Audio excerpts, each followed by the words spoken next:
Hello friends, ಎಲ್ರಿಗೂ ನಮಸ್ಕಾರ. Welcome to my study starter YouTube channel. So ಭಾಳ ಜನ ಕಮೆಂಟ್ ಬಾಕ್ಸ್ನಲ್ಲಿ ಕೇಳ್ತಾ ಇದ್ರಿ, ವಿಲೇಜ್ ಅಕೌಂಟ್ ಪೇಮೆಂಟ್ ಇಶ್ಯೂ ಆಗಿದೆ ಸರ, ಪೇಮೆಂಟ್ ಮಾಡಿದ್ರೂ ಪೇಮೆಂಟ್ ಪೆಂಡಿಂಗ್ ಅಂತ ತೋರಿಸತ್ತದ ಮತ್ತು ಪೇಮೆಂಟ್ ಆಗವಲ್ತು ಸರ ಅಂತ ಭಾಳ ಜನ ಕೇಳ್ತಾ ಇದ್ರಿ. ಸೊ ಇದನ್ನು ಈಗಾಗಲೇ ಏನೈತಿ ನೋಟಿಸನ್ನು KE ಕಡೆಯಿಂದ ಬಿಟ್ಟಿದ್ದಾರೆ.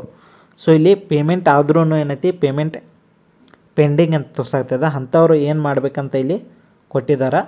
ಇಲ್ಲಿ ನೋಡ್ಬೋದು ನೀವು. ಇದನ್ನು ಈ ಹಿಂದೆ ಅಪ್ಲಿಕೇಶನ್ ಕರೆದಾಗ ಆವಾಗಲೇ ಏನೈತಿ ಈ ನೋಟಿಸನ್ನು ಬಿಟ್ಟಿದ್ದರು.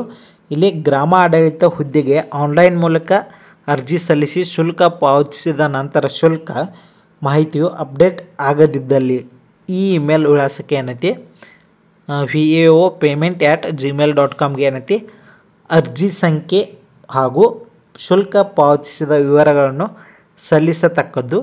ಶುಲ್ಕ ಪಾವತಿಸಿದ ವಿವರಗಳನ್ನು ಇಮೇಲ್ ಕಳುಹಿಸಿದ 2 ದಿನಗಳ ನಂತರ ಏನೈತಿ ಅಪ್ಡೇಟ್ ಮಾಡಲಾಗುತ್ತದೆ.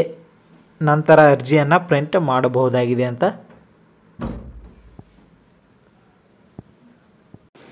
ಸೊ ನಿಮ್ಮ ಅರ್ಜಿ ಸಂಖ್ಯೆ ಮತ್ತು ಪಾವತಿಸಿದ ಶುಲ್ಕದ UTR ನಂಬರ್ ಅಂತ ಇರ್ತದೆ, ಅಥವಾ ಟ್ರಾನ್ಸಾಕ್ಷನ್ ID ಮತ್ತು UTR ನಂಬರ್ ಎರಡೂ ಇರ್ತದೆ. ಸೊ ಅವುಗಳನ್ನ ಇಮೇಲ್ ಮುಖಾಂತರ ಏನೈತಿ ಈ ಒಂದು ಇಮೇಲ್ ಅಡ್ರೆಸ್ಗೆ ನೀವು ಕಳಿಸಿ 2 ದಿನದಲ್ಲಿ ಏನೈತಿ ಅಪ್ಡೇಟ್ ಮಾಡ್ತಾರಂತ ಹೇಳಿದರು. ಸೊ ಮತ್ತೇನಾದರೂ ಪ್ರಾಬ್ಲಮ್ ಇದ್ದರೆ ಕಮೆಂಟ್ ಮುಖಾಂತರ ತಿಳಿಸಿ. Thank you so much.